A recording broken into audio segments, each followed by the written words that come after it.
嗨，大家好，我是强哥。在上两期咱们讲了比特币和区块链的一个基本原理，知道了比特币是一种电子记账系统，但是它所有的记录都是公开而且匿名的。这样的比特币那就会面临几个问题，它如何去解决所有伪造记录、篡改记录或者是双重支付的问题？今天我们就一起来学习一下这几个问题。强哥还是喜欢用简单明了的这个 PPT 跟大家一起分享学习。今天的主要就是聊一下，第一个我们是如何防止有人伪造记录、篡改记录或者双重支付的问题。我们首先来说一下如何保证比特币的交易记录是真实性的，也就是如何进行身份认证。我们就是必须保持每一条记录都是由比特币持有者发出的，而不是由其他人伪造的。身份认证非常重要的。传统的3种方式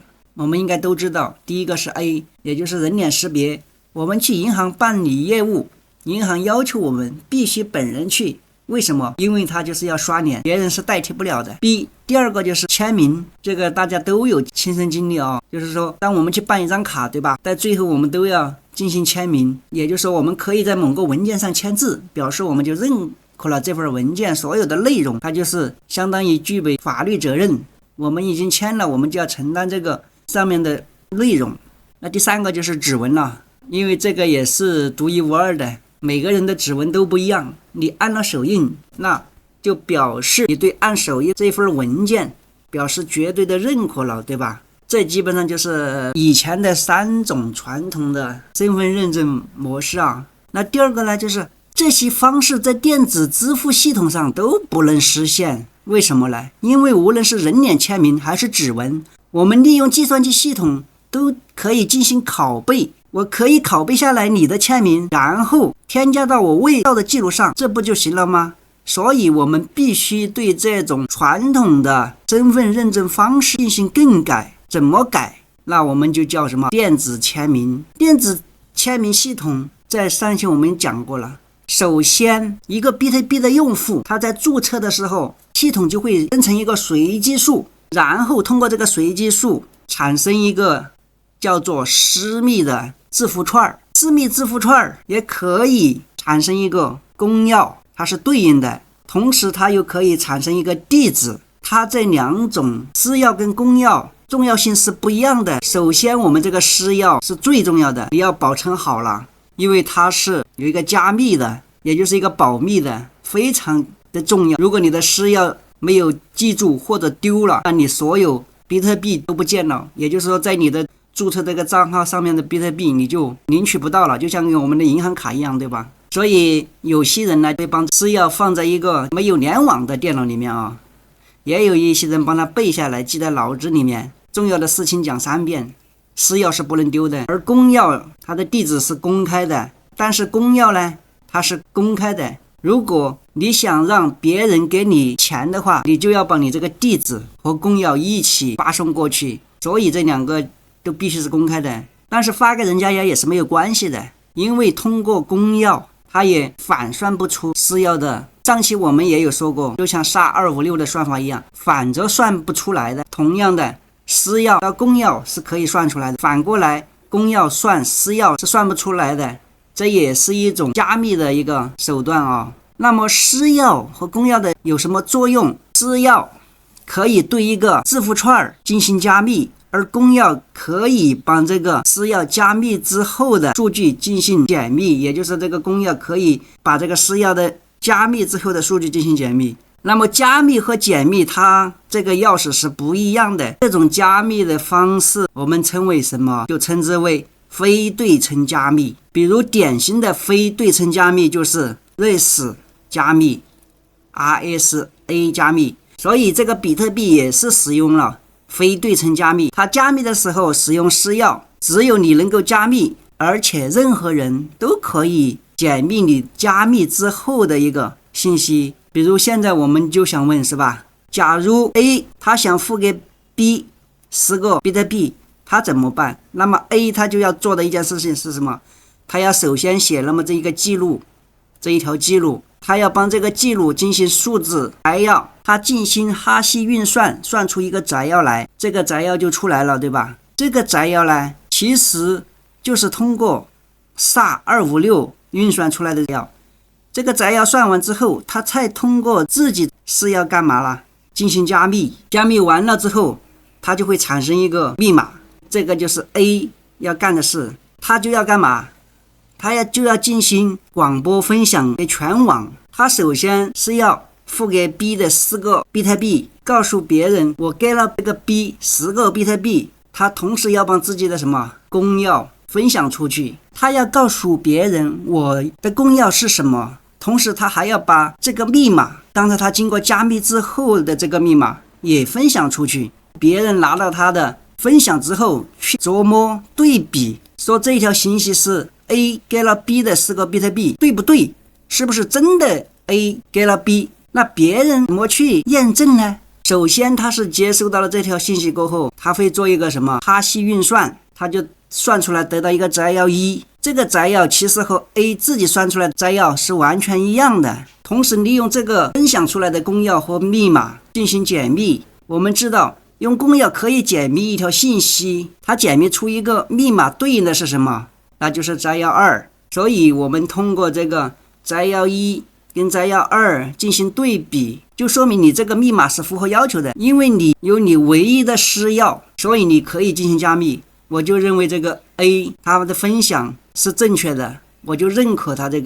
条信息。但如果你发现这个摘要1和摘要2一样的，那就说明什么？那就说明这条信息是伪造的。于是所有的用户都拒绝这个 A 广播分享出来的这条信息，这样一来就保证了所有 A 发给 B 的信息都是由 A 签发的。这种方式我们就称之为电子签名，是利用了哈希运算的这种办法来进行电子签名。其实我们的银行卡很多的时候也是用这种方法进行签名的，原理都是差不多的。好，那么这是第一个问题啊，就是如何证明了 A 发给 B 的10个比特币这条消息是 A 实际上发出来的，而不是伪造。这就是我们的第二个问题，如何对付双重支付问题。双重支付问题我们一起来看一下。要解决这个双重支付问题，首先我们要进行什么？进行余额检查。什么叫余额检查？就是说你本来只有10个比特币，你非要付给别人20个比特币，那我就肯定是要拒绝的。我怎么去拒绝这件事情？我们知道区块链是把很多的交易信息放到这个里面的，是一块打包的串联在一起的，而且每一个人在使用这个区块链的比特币的时候，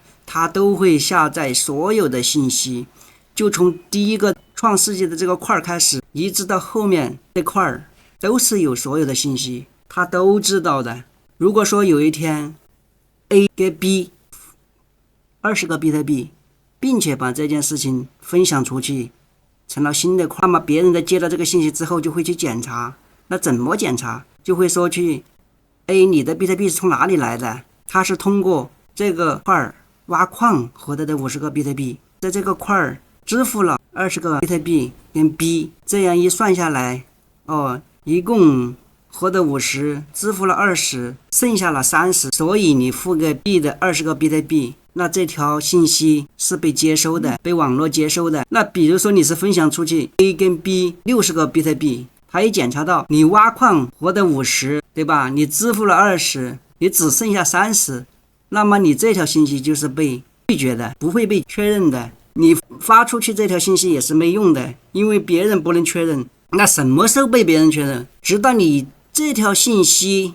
A 给 B 的20个比特币被别人接收了，并且打包到了这个新的块里面，就是 A 跟 B 付的20个信息，你的信息被确认了，解决了你的余额问题。方法就是通过追溯，那你就是会获得比特币了。那这是第一个问题。那第二个问题就是，如果 A 进行了双重支付怎么办？什么叫双重支付？比如说生活中就有这样一种例子，他卖房子，对吧？结果卖房子的时候同时跟2家买家签约，他把这一套房子卖了2次，所以这就叫双重支付。假如有一个人他本来就只有20个比特币，但是他几乎同时发出去了2条信息，第一条消息叫 A 跟 B 付了20个比特币， A 跟 C 付了20个比特币，那么这会儿就有什么结果？第一个，这个网络接收到的 DFG， 它就会去运算，说 A 的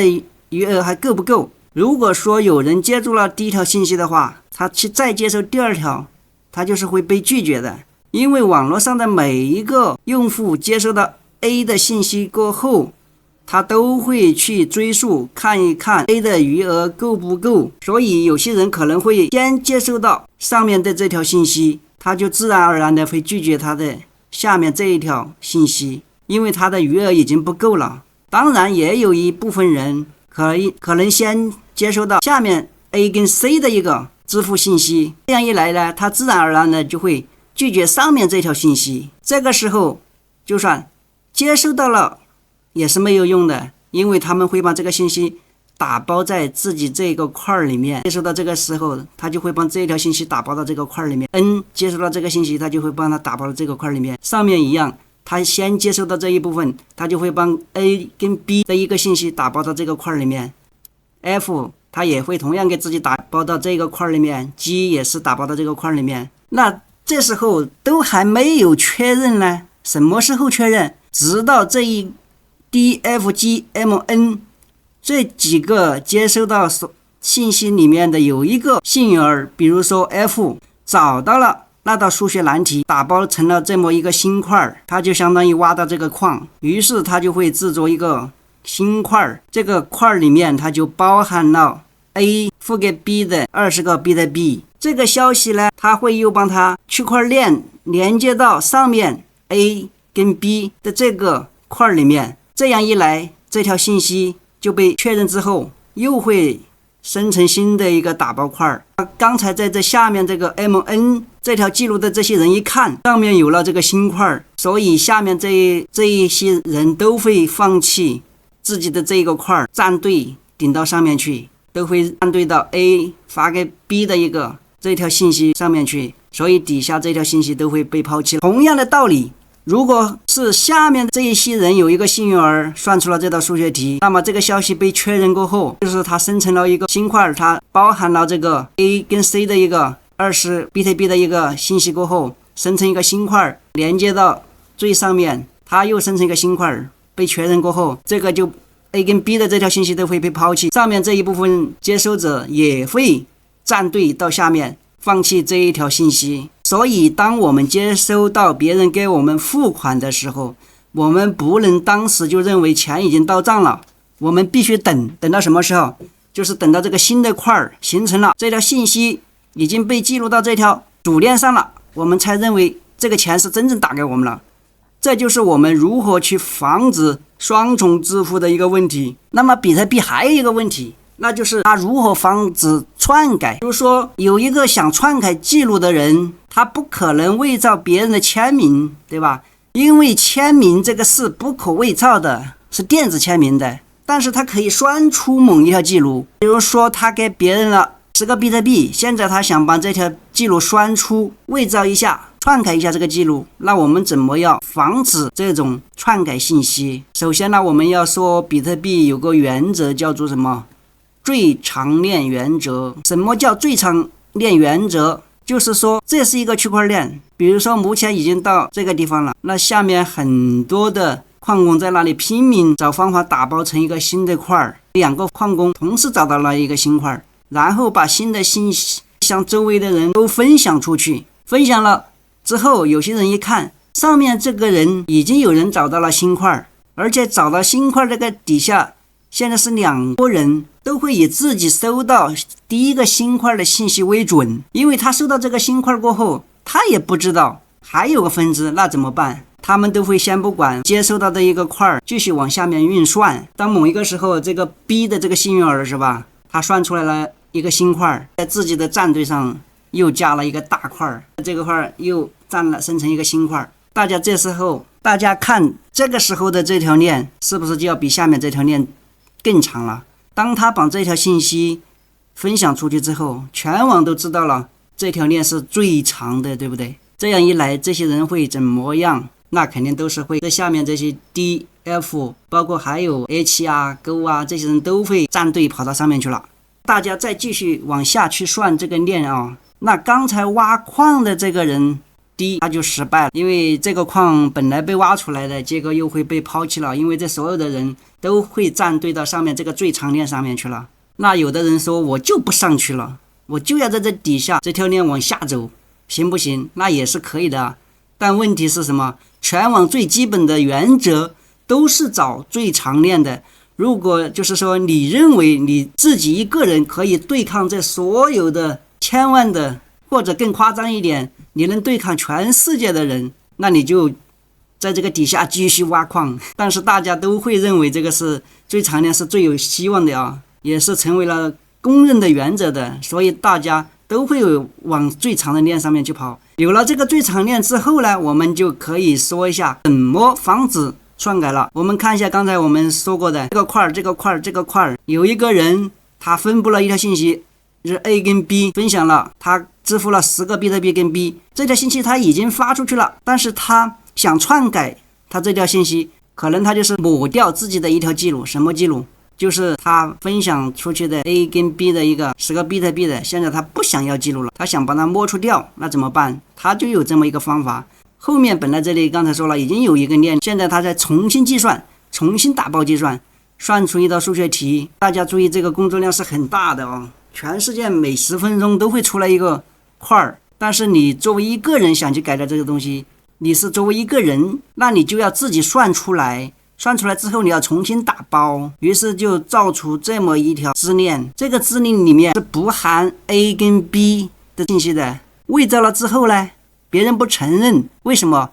因为你这条链不够长啊，刚刚你已经发布出去了，这条链已经可能跑到这里来了，你现在算出来这个链，第一是它是不含这个信息的，第二它是没有这些最长链。我们上面说了，大家公认的是最长链是最有希望的，它是一个原则。那现在要怎么办？在这个块上面继续算，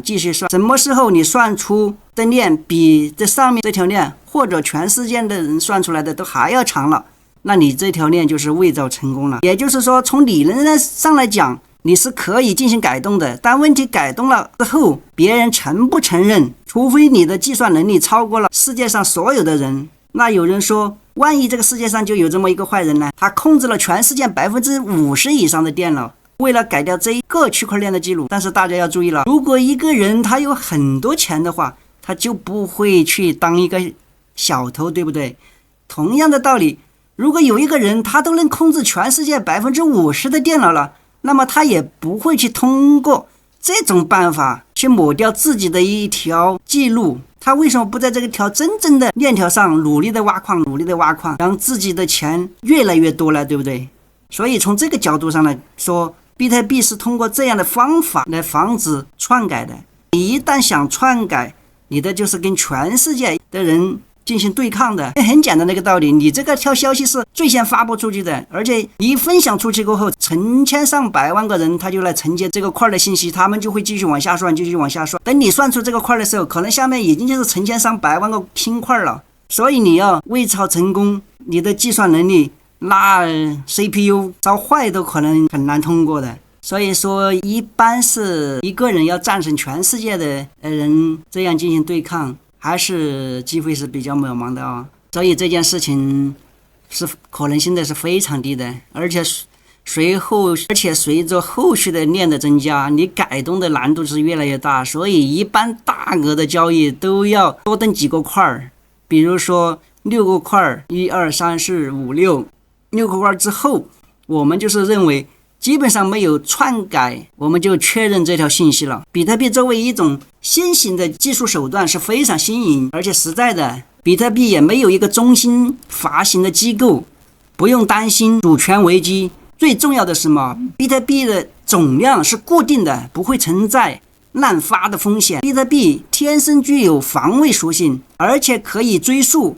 比特币交易的时候手续费是非常低的。由于有这么多优点，所以有人甚至提名中本聪应该获得诺贝尔经济学奖。但是又因为比特币是一种匿名的货币，它在进行交易的时候只需要一个公钥和一个地址，你又不知道这个公钥和地址到底是谁，所以就给很多犯罪分子提供了可乘的机会，比如有人利用比特币进行敲诈、进行贩毒、进行洗钱等等这样的活动，也受到了一些政府部门的打击。还有一些人把比特币当作一种投机的手段，比特币暴涨暴跌也造成了许多人的一夜暴富、一夜倾家荡产。我想大家应该把比特币看作是一种技术手段，如果要购买比特币，也应该从投资而不是投机的角度，因为长期来看，任何一种投机的行为都会使你输得